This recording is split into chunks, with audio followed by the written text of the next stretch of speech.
फूला देवी जी। राधे राधे महाराज जी। महाराज जी, मेरा पुत्र लेफ्टिनेंट कमांडर रजनीकांत सेना मेडल एक मिशन में देश सेवा में शहीद हुआ। संपूर्ण राष्ट्र उस पर गर्व करता है और उनको सम्मान की दृष्टि से भी देखता है, किंतु मेरे मन में यही प्रश्न उठता है कि मेरे साथ ऐसा क्यों हुआ, मेरा पुत्र क्यों चला गया। मन बहुत विचलित करता है। ऐसा नहीं प्रश्न होना चाहिए। आपके जैसे हजारों माओ के पुत्र हमारे राष्ट्र की रक्षा में बलिदान हुए। धन्यवाद है, आपका मां होना सफल हुआ कि आपकी कोख से ऐसा पुत्र पैदा हुआ जो हमारे राष्ट्र की सुरक्षा में बलिदान हुआ। दो ही धन्य है, या तो भगवान की भक्ति करके भगवत प्राप्ति करके लोक का कल्याण कर दे, और या तो राष्ट्र के लिए अपने प्राणों को समर्पित कर दे। बकाया तो सब जी रहे हैं, उनको धन्य नहीं कहा गया। धन्य दो को ही कहा गया, या तो भगवान का भक्त बनकर लोक मंगल किया और या राष्ट्र सुरक्षा में प्राण दिए। तो आपको प्रणाम है, आप वीर जननी हैं, आप शहीद जननी हैं, कोई साधारण मां नहीं है। इसलिए आप प्रसन्न रहिए। और आप जैसी हमारे भारत में हजारों माताएं हैं जिन्होंने अपने पुत्रों को राष्ट्र सेवा में बलिदान किया, और इसीलिए हम आर्मी को सबसे ज्यादा प्यार करते हैं, हृदय से प्यार करते हैं और सम्मान करते हैं। और हम भारतवासियों से प्रार्थना करते हैं कि आर्मी के जवानों को सम्मान करो, जिनकी सुरक्षा में आप चैन से सोते हो, जिनकी सुरक्षा में आप आनंद से जी रहे हो। अगर उनकी सुरक्षा ना हो तो यहां सुरक्षित हो जाओ। हमारे आर्मी के जवानों का जीवन, संत और सैनिक एक ही राशि है।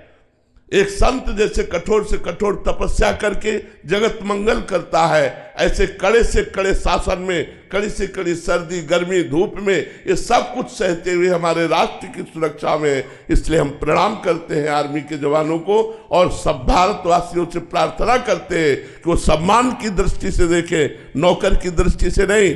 अगर बिल्कुल भजन न करे और राष्ट्र सैनिक युद्ध में मारा जाए तो वो वीर गति को प्राप्त होकर स्वर्ग को जाता है, और यदि कहीं राधा कृष्ण नाम लेकर के शरीर छोड़े तो परम धाम को जाता है। ये साधारण नहीं है, वंदनीय है, प्रशंसनीय है। विवेक जी उज्जैन से। राधे राधे महाराज जी। महाराज जी, क्या कर्म के द्वारा नियति को बदला जा सकता है? नहीं, जो पहले से निश्चित हो चुका है वो इतना हो सकता है कि जैसे 100 थप्पड़ लगने हैं तो 10 में निपट जाएगा, लेकिन लगेगा। 100 थप्पड़ लगने हैं तो 10 में निपट जाएगा, पर 10 पड़ेंगे, उसको बदला नहीं जा सकता। अवश्य में भोक्तव्यम कृतम कर्म शुभाशुभम। जो शुभ अशुभ कर्म का परिणाम प्रारब्ध बन करके आया है वो भोगना पड़ेगा। भजन से ये है कि उसका परसेंटेज कुछ कम हो जाएगा और भोगने की सामर्थ्य मिलेगी। बड़े प्यार से निपट जाएगा, लेकिन उसे टाला नहीं जा सकता। नहीं, बड़े बड़े सिद्धों के शरीर में रोग पाए गए। रामकृष्ण परमहंस जी को गले का कैंसर था, भाई जी हनुमान प्रसाद पोद्दार जी को उदर का, बहुत से संतों में ऐसा पाया जाता है बड़े बड़े रोगों से ग्रसित। तो अपनी नियति को बदल सकते हैं, उनमें इतना भजन है, लेकिन नहीं, उन्होंने नियति को स्वीकार किया, भोग दंड रूप से स्वीकार करके भजन के बल से वो इसे पार कर गए, लेकिन नियति को बदला नहीं। जो बदल सकते थे, और जिनकी सामर्थ्य नहीं तो बदल ही नहीं सकते। जिनकी सामर्थ्य थी वो भी नहीं बदले। जैसे भगवान स्वयं राम है, उनके पिता को दशरथ जी को शाप मिला, जैसे मैं अपने पुत्र के वियोग में तड़प रहा हूं, वैसे तुम अपने पुत्र के वियोग में तड़प कर प्राण त्यागोगे। तो क्या भगवान राम ने नियति को टाला? नहीं टाला। वैसे ही हा राम कहते हुए दशरथ जी के प्राण गए। तो जो नियति पहले से निश्चित हो चुकी है उसे टाला नहीं जा सकता। हाँ, भजन के प्रभाव से सहा जा सकता है और कुछ कम हो सकता है। जैसे इसमें राधा कुंड में एक महात्मा रहते थे, वो राधा कुंड की सफाई करते थे। जैसे कोई थूक दिया, कोई दोना पत्तल फेंक दिया या कुछ, पूरी झाड़ू लगाते थे, भिक्षा मांग के पाते थे, रात दिन भजन करते थे। एक दिन उनके सामने एक काला पुरुष प्रकट हुआ और कहा मुझे स्वीकार करो। तो उनका तुम कौन हो? तो उनका तुम्हारा प्रारब्ध नियति। क्या? 12 वर्ष का गलित कुष्ठ। भजनानंदी थे, सबके सामने नहीं होता, सबके सामने प्रारब्ध नहीं आता कि मुझे स्वीकार करो, वो तो अपने आप रौंद देता है। ये तो भजनानंदी महापुरुष थे, तेजस्वी महापुरुष थे।